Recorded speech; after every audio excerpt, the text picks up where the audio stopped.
just wanted to do a quick tutorial for you today. It's using this Fast and Final lightweight spackling. It's a patch and prime in one step. It is just basically some like wall putty that you can get at, I believe I got this one at Home Depot or Lowe's. I can't remember which.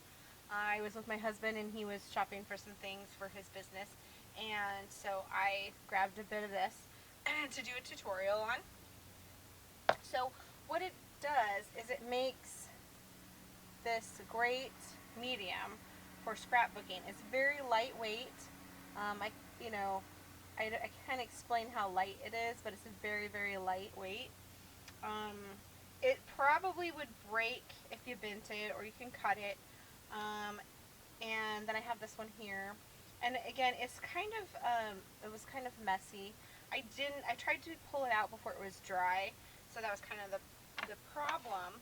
But I made a bunch of other little pieces. But it's basically what it is just kind of like pressed paper or something. I'm not exactly sure what this putty is made out of, but it makes this really lightweight shape with any of your rubber molds. So I just made a bunch of these up already, just to show you what they look like when they're done and when they're dry. Some of these, like you can see here, it's a little bit messy, and that's because I tried pulling a lot of these out before they were dry. My suggestion is I thought, waiting until the next day would be enough. And when I started pulling, some of them came out really easy and some did not. But the ones that I waited, like 5 days on, came out really, really good.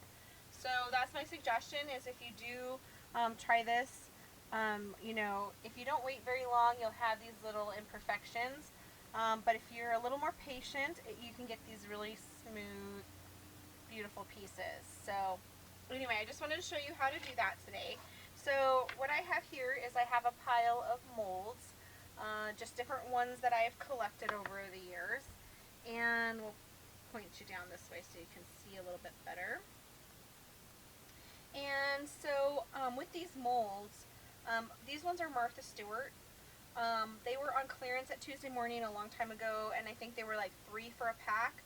So on some of these I have duplicates because the same stamp or the same mold was in with multiple things.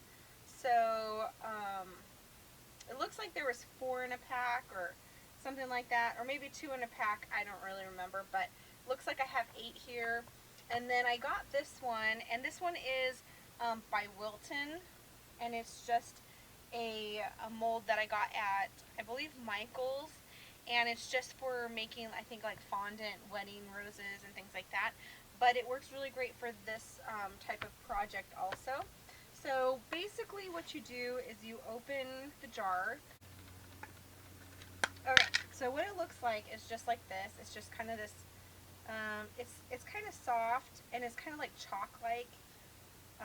And they have some different ones, but this is the one that I picked up.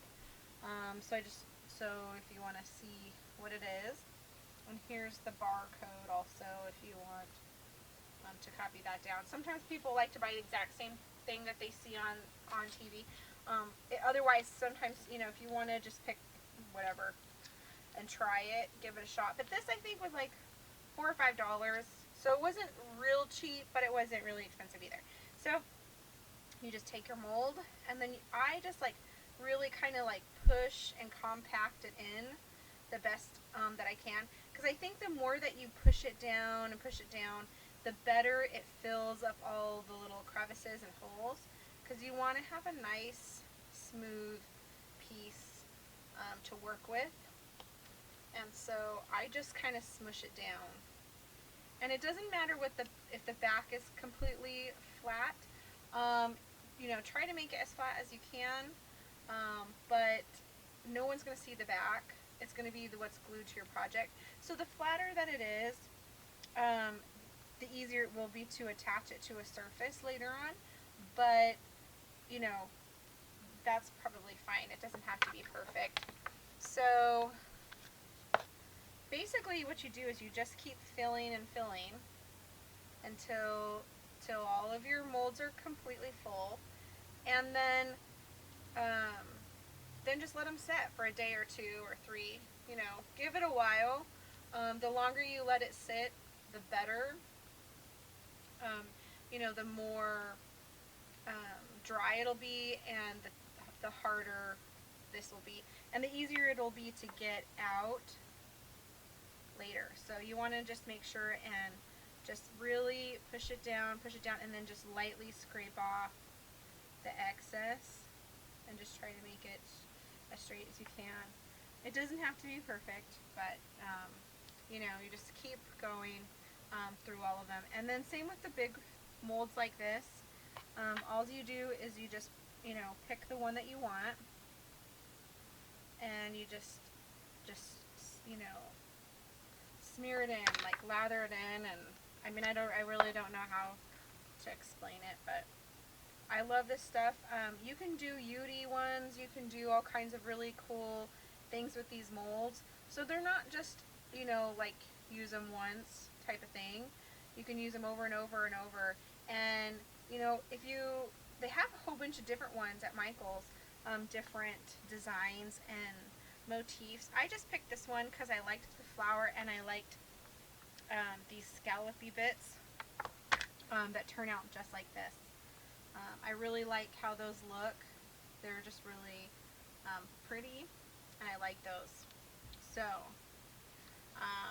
and the rose turns out really good too. So basically what I would do with these is I would put some glue on the back, attach them down, and then cover them with some, you know, Liquitex acrylic paint, like I always use on a lot of my projects. I would just use that paint and then, you know, seal it in, and then you could ink it or color it. And I'll be doing some projects with these later this week, just so that you can see what I use them with. But they're very lightweight, and so this is a great thing to do for a lot of people who don't have access to wood embellishments for your scrapbooking.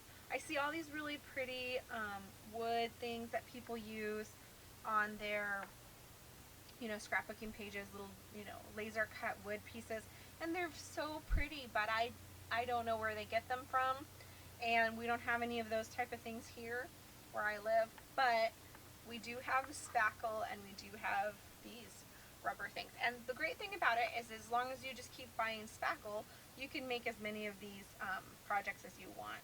So that's just my tip for you today. I hope this gives you an idea for a project. And really, these aren't that expensive. You can use your coupon at Michael's for these. I think they're under $10 for this big one that has a whole bunch in it.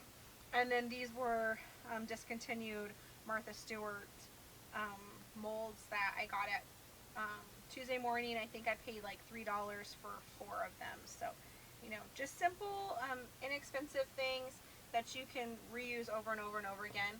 I think that's the best way when you're trying to scrapbook on a budget, but you want to have some pretty things with some really great dimensions. So thank you guys so much for watching. Please like and subscribe. I'll have a bunch more videos out hopefully this week. And thank you. Have a great day. Bye.